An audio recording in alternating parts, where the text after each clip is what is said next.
Hey, if you enjoy the stories on my channel, please consider subscribing. Your support motivates me to keep creating more content like this. Thank you so much. Now, let's get into today's story. I told my husband I was out with friends, but he was at the same restaurant. The moment our eyes met across the room, it felt like the world tilted beneath me. I froze, a forkful of risotto halfway to my mouth, as my husband, my faithful, sweet husband, stood just 20 feet away, staring at me with an expression I'll never forget. Shock, hurt, and something colder. Realization. I had lied. But before you judge me, let me explain how I ended up here. Caught in the most humiliating, soul-crushing trap I had unknowingly set for myself. My name is Evelyn, and up until that night, I thought I had everything under control. My marriage to Nathan felt safe. Predictable. We had been together for 7 years, married for 5. We shared routines, a mortgage, and 2 golden retrievers. But somewhere along the way, the spark disappeared. We stopped being lovers and became roommates, polite goodnights, shared bills, but no passion. Then came Eric. He was new at my office, confident, magnetic, a little reckless in that way that draws you in before you even realize it. He noticed things Nathan hadn't in years. My new haircut, the cinnamon I added to my coffee, the color of my nails. I didn't set out to cheat. I didn't even realize it was cheating at first. What started as innocent conversations by the copier turned into flirty Slack messages, then long lunches. And then one Friday night, I didn't go home. Afterward, I told myself it was a mistake, that I'd end it. But I didn't. I told Nathan I was going on more girls' nights. He never questioned me. That made it easier, too easy, until last Saturday. Eric made a reservation at a quiet little Mediterranean restaurant downtown. Not our usual spot. That made me feel safe. I even joked that we were getting reckless. He smirked and said, "Maybe I want to get caught." I should have seen that as a red flag. But instead, I laughed.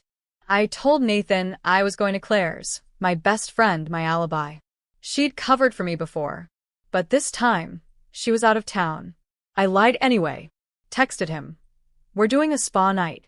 Might stay over." He texted back. "Have fun. Love you." God, that stung. Walking into that restaurant with Eric, I felt bold. Even pretty. I wore a silk blouse Nathan hadn't complimented in months.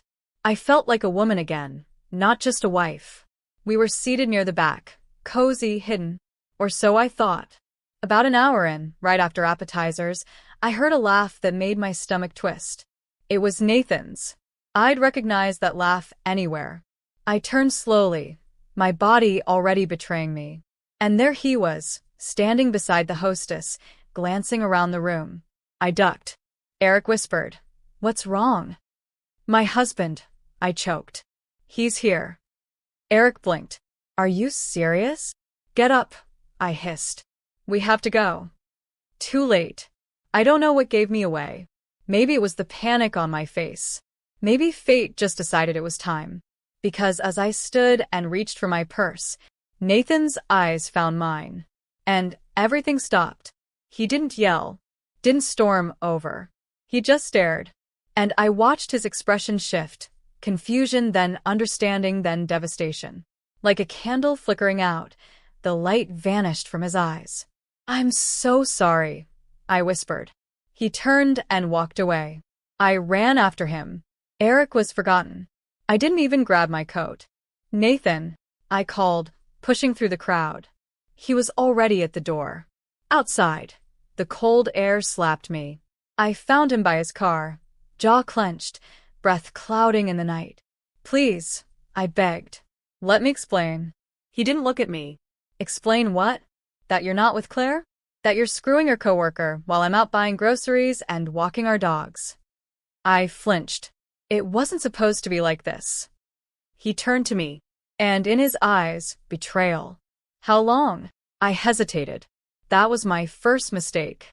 He laughed bitterly. "That long, huh?" 3 months, I said. "But it wasn't just 3 months," he repeated. "You looked me in the face every day, slept beside me, told me you loved me." "I do love you." He stepped back. "Don't." Silence stretched between us, sharp and unbearable. Then he asked, "How many people knew?" I couldn't answer. Because yes, Claire knew. And a few coworkers probably suspected. I had turned our marriage into a secret everyone shared, except him. Nathan shook his head in disgust.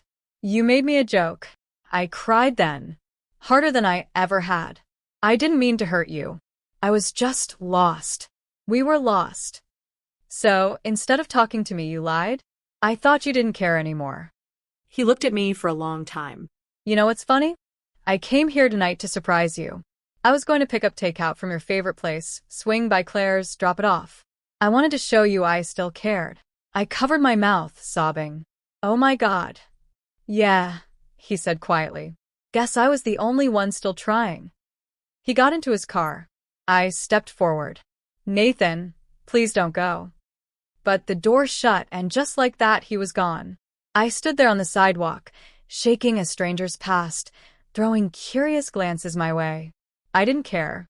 I had destroyed the one thing that ever felt solid. That night, I didn't go back to Eric. I went home. Alone. I sat in our bedroom, surrounded by ghosts, his flannel shirt on the chair, the empty dog bed he had probably taken with him, the honeymoon photo of us still smiling, still pretending. I texted. I called. I left voicemails. No reply. A week passed. Then 2. And then, a manila envelope appeared in my mailbox. No note. Just the cold finality of divorce papers. That's when I knew he wasn't coming back. Claire cut me off, too. She said she couldn't be part of the damage anymore. I didn't blame her. Eric reached out once. I blocked him. I didn't want him, not really. I wanted to rewind time. But the truth is, I can't. One lie to escape the dull ache of routine, and I lost everything that made me feel safe in the first place.